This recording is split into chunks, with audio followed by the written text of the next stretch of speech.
Well, this is awesome. Hello, and welcome to The Neighborhood is the Center, a conversation with John McKnight, Peter Block, and our guest, DeAmon Harges. I'm Maggie Rogers, and I'd like to thank you for joining us. First, I'd like to welcome January York, who is from the Crown Hill neighborhood of Indianapolis and has been writing since she was in elementary school. And she's going to share with us today one of her poems. Over to you, January. Hi, thank you for having me. This poem is called Coming to the Stage. You don't have a clue why I do what I do, but I do what I do just for you. For your freedom song to sing above the clouds and cruise at altitudes foreign to you. I want to wipe the dust off your shoulders, move the debris out of your pathway. May these poems blow southwest winds against the northeast tumbleweeds headed to cloud your dreams. I write to save the future dreams. I write to save the future girls from completely checking out, for the Norma Jeans that get lost in between Monroe tactics, for the practical and the unpredictable, for the dancers with no balance, for the 5, 6, 7, 8 hundreds of thousands of dethroned kings cooking up ancestral moans and rocks meant for smoking through broken antennas. I write to save the future teenage girls, because what if I could change her direction? Writing with the blood of the neglected, writing through the stifled sinuses of the rejected. I am unprotected like a fertile to a ripened womb, tight and pregnant, holding capitalized secrets in lowercase print. It was a cold night in December when I saw a halo hanging over a ballpoint pen. Poetry is my walk-in closet. Kick your feet up in my den of lyrical equity. I do the opposite of what is expected of me. I started writing to make sense out of the senseless. My 5 senses wouldn't let me miss this, but the ink went blank, so I put my tongue on the tip. And because I am a poet, I ain't been right ever since. I fear my own lyrical mortality more than my final casket lay. But once I get here in this space, my own personal Pluto, this here plateau of poetry, the proven history of this violence is that I come alive up here so much that when you see me sitting, consider me in my post-mortem pose. Post-mortem prose, lights out, everybody knows that dying is so easy. That's why I stay so pensive almost every time I spit, and you will literally see me spit, and I really hate that, but this is me living, taking the breath I only get to engulf when I am with you. I guess you could say I wish we lived together, shacked up and ringless, menage a life, me, you, me in this stage, and I don't need a mic for this. This is me alive, full blown. That's why my poems be so long, because I want to live for more than 3 minutes most times. So never mind who can't get it or who ain't with it. Bullseye, you shot me, but you can't change who I am or alter the trail of my lyrical umbilical that leads to the lights the audience smiles. I get born again up here, and I mean it. This is life up here. Who am I to not fiend for it, to lean forward, to stand, hoping not to disappoint this time, hoping to come alive by rhyme, to be totally honest and 100% true. And when I come alive on this stage, I am secretly hoping that I could bring life back to you. Thank you. Wow. Wow. Thank you so much. That was awesome. And I'm so glad you decided to write. So now what we're going to do is break into small groups to have a brief conversation. It'll be about 5 minutes. And Peter is going to give us a question to discuss. Anyway, thank you. Thank you, January. You just wiped the dust off my shoulders.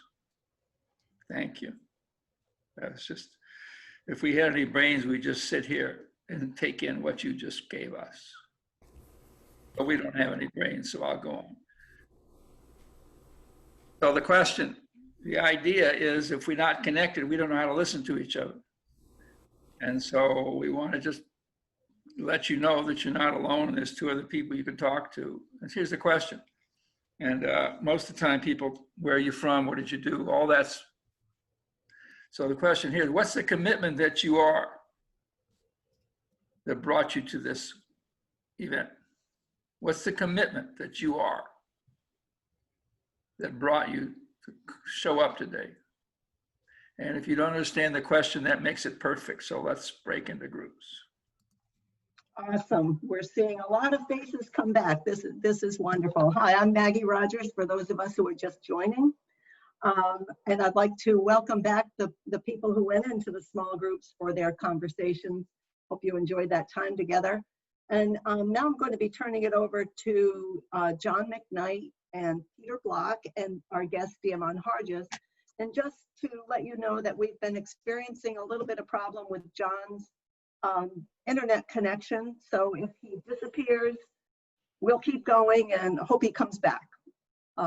Just a heads up. So I think if John's here, I'd like to turn it over to you. Can you all hear me? Yes. Yes. Okay, good. Well, welcome everybody. This is a wonderful gathering. And this is a special day because of the guest we have. I've known DeAmon Harges for a good many years. And he has, I think, the most wonderful title in the world. His official title is a roving listener. So we certainly want to know, because I know what a chief executive officer is, but I don't know what a roving listener is. But before we learn that, I wanted to tell you a brief story about early days with DeAmon. He and I were at a conference in Toronto.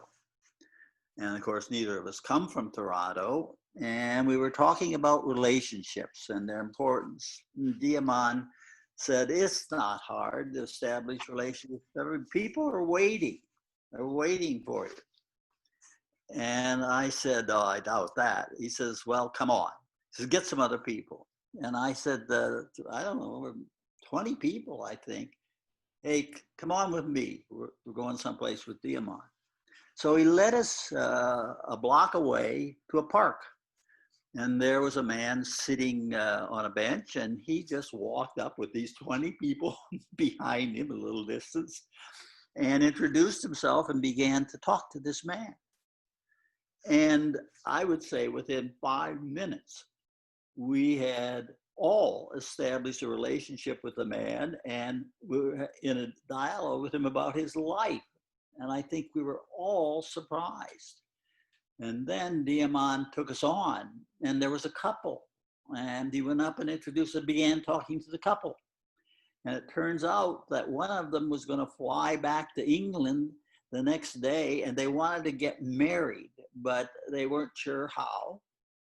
So DeAmon got that information just straight up, talking with them. And he said to the rest of us, well, let's go see if we can find a minister. And so he led us to a church we could see. We walked into this church, found the minister, and introduced these people so they could get married. And I think everybody began to realize that there are no non-relationship possibilities. That everybody is there waiting for us, and we are waiting for somebody as well. I know of no master of relationships that can match DeAmon Harges, who I think is also currently the chair of Grassroots Grant Makers. But the important thing is he's a roving listener, and I know everybody wants to know, DeAmon, what does a roving listener do? John, thank you for the kind words you give. I do remember that like it was yesterday, us going out. Also, I wanted to thank all my friends. I was like, man, so many people showed up for this. It's really cool. Maggie, y'all did a kick-ass job. A roving listener, I'm going to give you the short. I'm a person who kidnaps other people to fall in love with one another. Right? And my official title is I've discovered the gifts and talents of everyone in the life of a community. Find a place for those gifts, celebrate those gifts, and make those gifts utilized in ways that build community, economy, and mutual delight. That's what was told to me from a good friend that witnessed what I've already was doing. And I think the thing about it, when I reflect back to my grandparents and my mom, they said that name totally fits you, the roving listener. So I realized that this was a part of something that was in my family, and it was a practice that was also deeply embedded in me too. And so day by day, how does it get manifested? So in the beginning, I mean, it has evolved to a very free-flowing way of doing it. But in the beginning, I got up, left the house about 10, went house to house, block by block, talked to the youngest to the oldest in each household. And what I really did in hindsight was be witness to what people were already doing. And that also evolved with bringing others along. My congregation supported me. So my good friend Mike Mather really encouraged and really was witness to my gift. And so we would have a meal at the end of the week. One of the things that's beautiful about a geographic area, there are always 2 or 3 hospitality givers. So like my neighbor January, who read the poem, she is one of those people who gathers people in her house. And we would call people like her together. And we would introduce people in ways that they had never been introduced before. Our neighborhood and neighborhoods like ours are currently imaged as one way, as people who need and have, but the real need is the need to be needed. And that's what people would discover together. So we'd invite people from Community Development Corporation, our church, and other churches and institutions. And the rule was, after we had when we had these gatherings, is that people in power couldn't talk. They had to listen. They could ask discerning questions, but they had to be intent on discovering what was invisible until it became visible.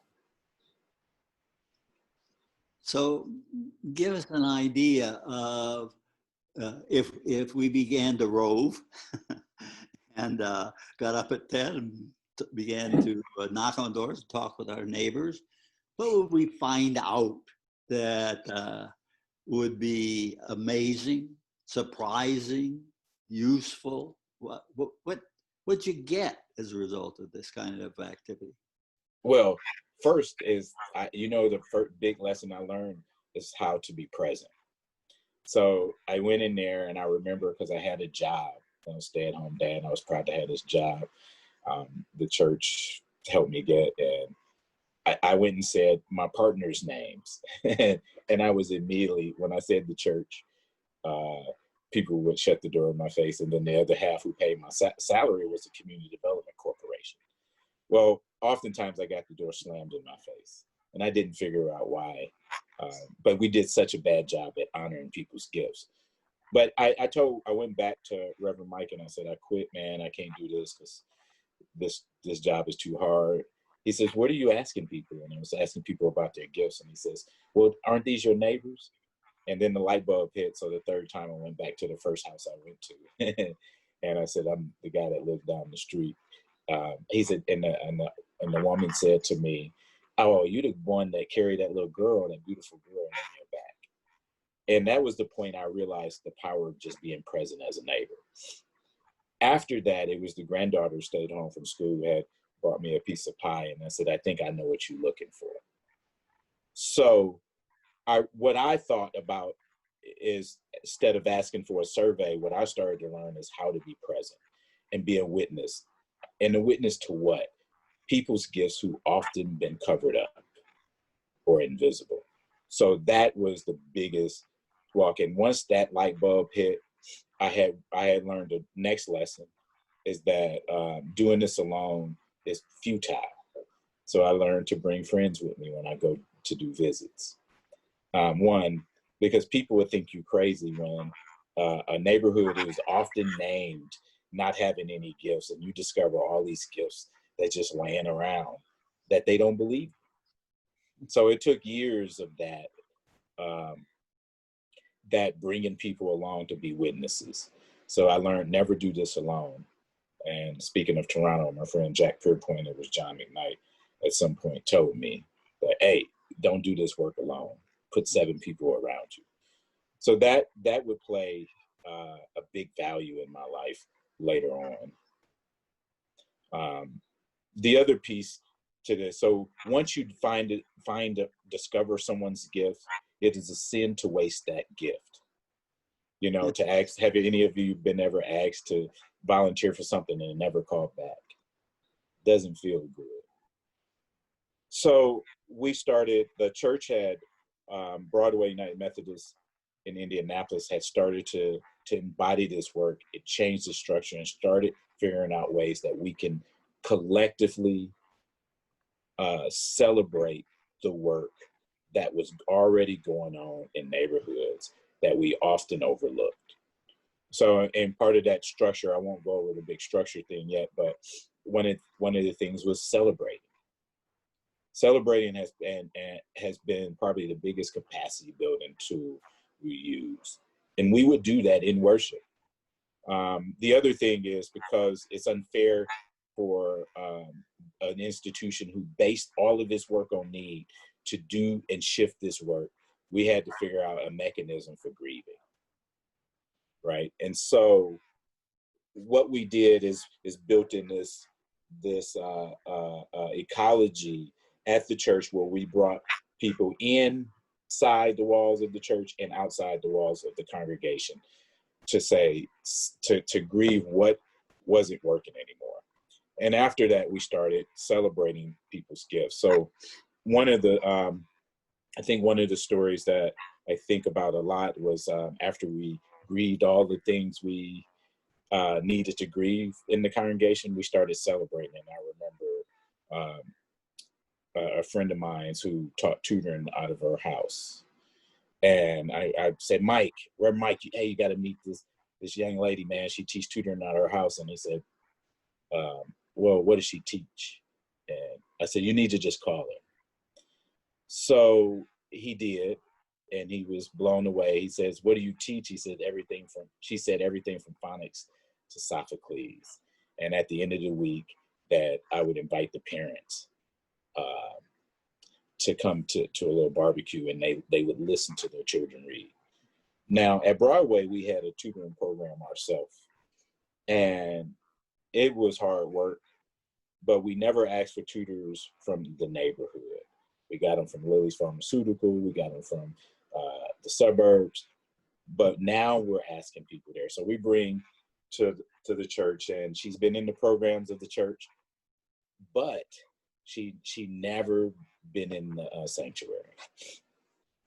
Now, when she got there, people noticed that she went to the front row, and part of our little thing we did in front of the congregation is celebrating. We talked about celebrating what she was doing, what she did, and we asked people to stand up. But we're getting ready to bless her, so she's facing the front of the church, so she didn't realize that everybody stood up. And we stole from the wedding liturgy and said, would everybody do everything in their power to uphold and support the gifts of this young woman? Would you say we will? And they said, we will, and it thundered, and she jumped and turned around. And it was at that moment 2 things became visible that wasn't visible before. Here's a group of people that didn't look like this young lady from the congregation that really meant well, that had a chance to see the gift that they should be investing in and that they wanted to.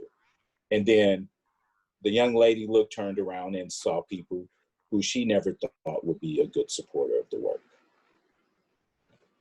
So those are examples of how the celebrating piece became very, very important in the work we do. And actually, as I evolved and my neighbors, we started to work on this work together.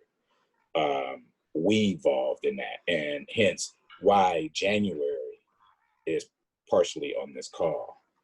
She throws parties that sometimes invite the head of hospitals, the police department, to bear witness to little vignettes and stories of people who have labels, right?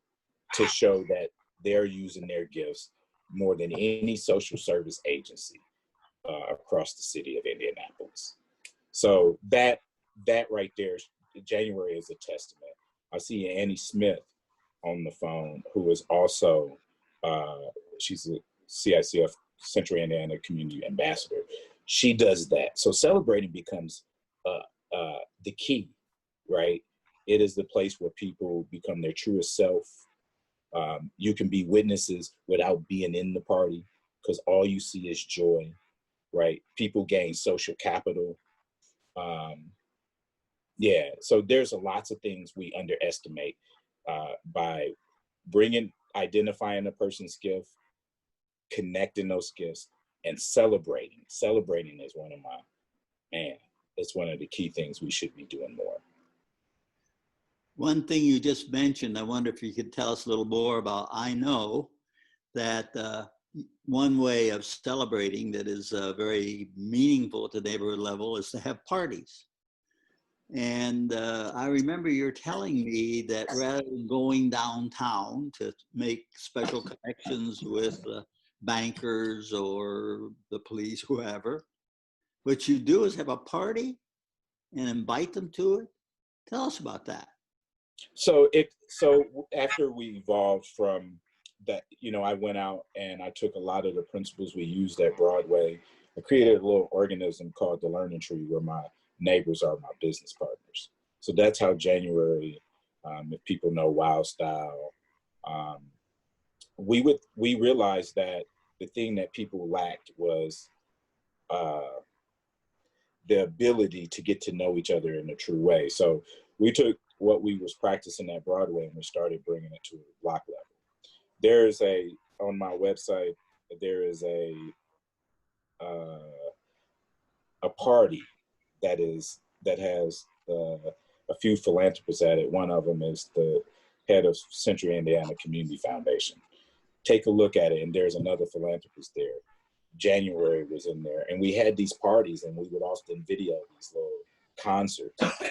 And we would invite, our social capital and social network, not only from the neighborhood, but you would often get board members of major organizations at our place. I see Jeannie on the call from CICF. Hey, Jeannie. And her compadres from the foundation would also come to these events. And it would influence later on. We did them for about 5 or 6 years. And we started investing in other people who threw parties. And we would make sure that people get in there. And in those parties, so here's some numbers. In 5 years of throwing those parties, we often would get stories coming back. Hey, what's the guy that I met? Can I get connected with this person? There was about $5 million of fiscal capital that went about 10-block radius because of these relationships. Huh? And we know that because Amanda is a good bookkeeper, right? So we figured out where all money come through. In one of the stories that, in the story I was telling you about online, the video, there's a lady who invested $1 million, and we were able to get that to people who fixed houses, right? We were able to put a neighbor in a house at cost. So those type of things start to happen, but you have to engage people with their gifts. So that's what was shared. And oftentimes at those parties, what we did first was celebrated the people who were invisible. And so we would celebrate cooks and artists. Like in the first, 8 months of me starting the Roving Listener, there were 45 gardeners in the 4-block radius around Broadway. In my neighborhood now, there are 80 in 10 blocks, right? Those often aren't counted, and we have a food shortage, right? There's a guy in our neighborhood who grows peanuts in the Midwest, about 80 to 100 pounds of those. But often you have to make a commitment to, when you discover those, figure out how they can be utilized, and how do you celebrate that, not just with each other, but with the world. So that's been the key to those things. I don't know. I think I've evolved into realizing what the Roving Listener is like, being a social banker. Say more, right? social banker. So the biggest currency that I've been able to facilitate and be witness and be part of is trust. Mhm. Right? That is a currency that is undervalued in neighborhoods where people are often left out. The other is stories. My neighbor Wildstyle, we call him the minister of propaganda, but I can count the dollars that he's brought to a community because how he's shared a story. Or January in her blogs, she wrote a blog about ABCD some while ago before even knowing about what it is, and it was really cool. So those things put perspective when artists make things, and you take pictures of things and you video things. We would often hire people to capture stories. It has probably put us on the map as a neighborhood across the world, right? There's not one place we can't go because of social capital, because of relational capital is another currency. And the often thing that I learned from like Peter Block, several years ago, we talked about money, right? In our neighborhood, I didn't realize I was part of this bigger thing that ended up happening. But this neighborhood index counted, we were part of the folks that counted money in a neighborhood that often people wouldn't find. And one of the things, the biggest takeaway I got out of that is I started asking how many philanthropists on a block it was. And I was asked that question by asking people, how much money do you give away to your cousins and friends you never expect back? Why you do it? And it was some of the best answers I had was like, look, somebody got to contribute something, you know? And you would be surprised who the philanthropist was. So like, there are little things I learned along the way that helped me evolve, especially is knowing that I can't do it alone.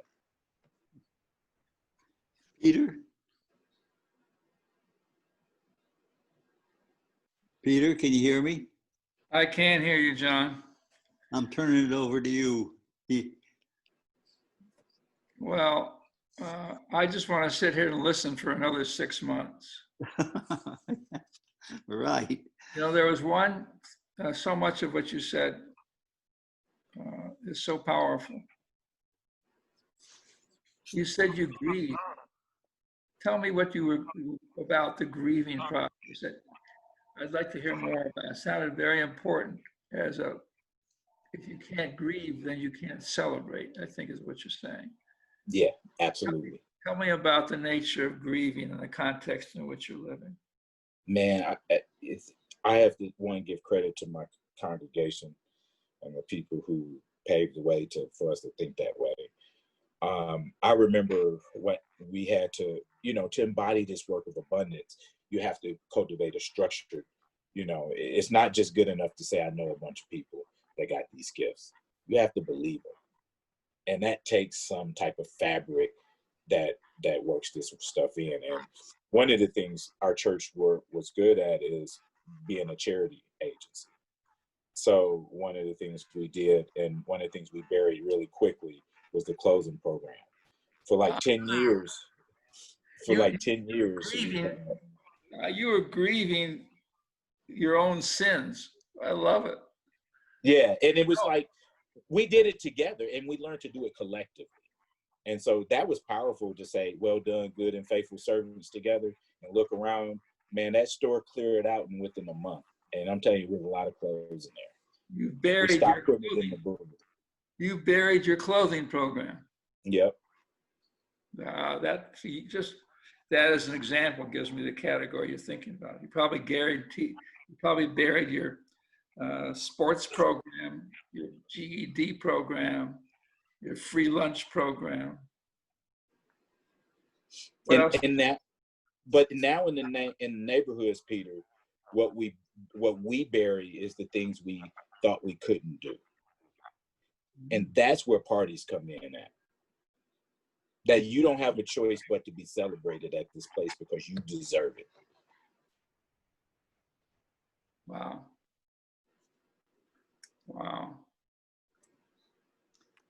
I wonder if we have others to join in at this point, Maggie. What do you want? It might be a good time to break into the small groups. We've had more people join us. Peter, would you like to maybe pose a question and we can break into small groups for another few minutes?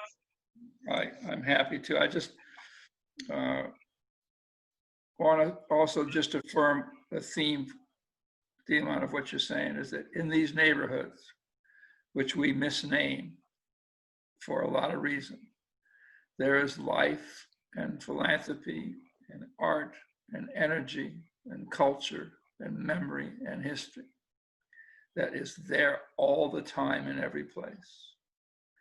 And the dominant culture ignores that.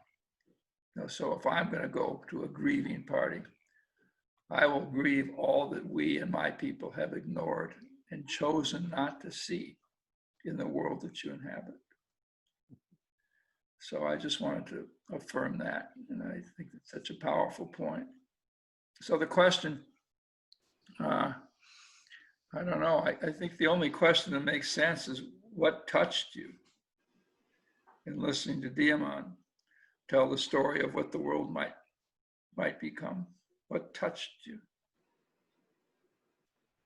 Period. And then if anybody has a question, don't ever be helpful to each other. Okay, that's one of the ground rules of neighborhood building is get off your help. And you're not there to be helpful, you're here to be curious. That's what I heard. Listening. Yeah. So there's my question. You who can rearrange people. Anything you want to add, John? No, that's good. And how could you make the place that you may come from in your neighborhood the party giving, party stimulating activity? Supposing you, and if you're at the church, could begin to learn how the celebration together is a way into knowing each other and each other's gifts. How could you do that? So John always has to add an action step to my question. Right. Welcome back. I guess that's, so I've got 30 seconds, none of which touches the beauty of DeAmon. And, you've inverted everybody's thinking. And you've done it through kindness and persistence and, like you said, being present. And that's just a blessing. In another version of what you're saying, you're an advocate for the common good. What you've inverted is private interest, the stories we have about private investment, private interest, private philanthropy. So what we're doing with Charles and Darren and others is we started a common good collective. And we want to be the place where people like you come together. And people want to learn over time how to create communities based on our common interest, our common ownership of land, our common gifts, our parties is the delivery vehicle of the common good, if you ask me. And so I just want to say, if you're interested in this at all, common good collective I can never get the website right, but there's one out there. And thank you for that. So thank you so much, DeAmon. You've just lived something out that's very powerful. And you did it in your own neighborhood. And maybe that's the real message for all of us, is stay. If you can't walk, don't go. Thank you, Peter. Yeah, and the way you've been a bridge, I think people of means are looking for you and us all the time. This whole conversation of wealth disparity and the 1%, I think is a joke. That anybody who has means is saying, where can I put it in a place that I trust? And you as a social banker are a delivery vehicle for me trusting. And it's just beautiful. Thank you, Peter. And DeAmon, thank you so much. It was a pleasure to have you here today. And please thank Amanda. She is awesome. And so I'd like to just say that our next conversation will be on September 22, and that will be with Daryl and Stephanie Answer. And please remember to visit our websites, the www.abundantcommunity.com and commongood.cc. So I'd like to leave you with January York, who recited her poem. I think it's not quite recite, but will share her poem with us at the end here. And thank you all for coming. So I think January's here. Yep. Great, thank you. All right. Again, thank you for having me. And this is coming to the stage. You don't have a clue why I do what I do, but I do what I do just for you. For your freedom song, to sing above the clouds and cruise at altitudes foreign to you. I want to wipe the dust off your shoulder. Move the debris out of your pathway. May these poems blow southwest winds against the northeast tumbleweeds headed to cloud your dreams. I write to save the overdrawn from completely checking out, for the Norma Jeans that get lost in between Monroe tactics, for the practical and the unpredictable, for the dancers with no balance, for the 5, 6, 7, 800s of thousands of dethroned kings cooking up ancestral moans and rocksmith for smoking through broken antennas. I write to save the future teenage girls, because what if I can change her direction? Writing with the blood of the neglected, writing through the stifled sinuses of the rejected. I am unprotected like a fertile to a ripened womb, tight and pregnant, holding capitalized secrets in lowercase print. It was a cold night in December when I saw a halo hanging over a ballpoint pen. Poetry is my walk-in closet. Kick your feet up in my den of lyrical equity. I do the opposite of what is expected of me. I started writing to make sense out of the senseless. My 5 senses wouldn't let me miss this, but the ink went blank, so I put my tongue on the tip. And because I am a poet, I ain't been right ever since. I fear my own lyrical mortality more than my final casket lay, but once I get here in this space, my own personal Pluto, this here plateau of poetry, the proven history of this violence is that I come alive up here so much that when you see me sitting, consider me in my post-mortem pose. Post-mortem prose, lights out, everybody knows that dying is so easy. That's why I stay so pensive almost every time I spit, and you will literally see me spit. And I really hate that, but this is me living. Taking the breath I only get to engulf when I am with you. I guess you could say I wish we lived together. Shacked up and ringless. Menage life, me, you, me, and the stage. And I don't need a mic for this. This is me alive, full blown. That's why my poems be so long, because I want to live for more than 3 minutes most times. So never mind who can't get it or who ain't with it. Bullseye, you shot me, but you can't change who I am or alter the trail of my lyrical umbilical that leads to the lights of audience smiles. I get born again up here, and I mean it. This is life up here. Who am I to not fiend for it? To lean forward, to stand, hoping not to disappoint this time, hoping to come alive by rhyme, to be totally honest and 100% true. And when I come alive on this stage, I am secretly hoping that I could bring life back to you. Thank you. Thank you, January. And thank you all for joining us. And that's the end of our hour today. See you next time.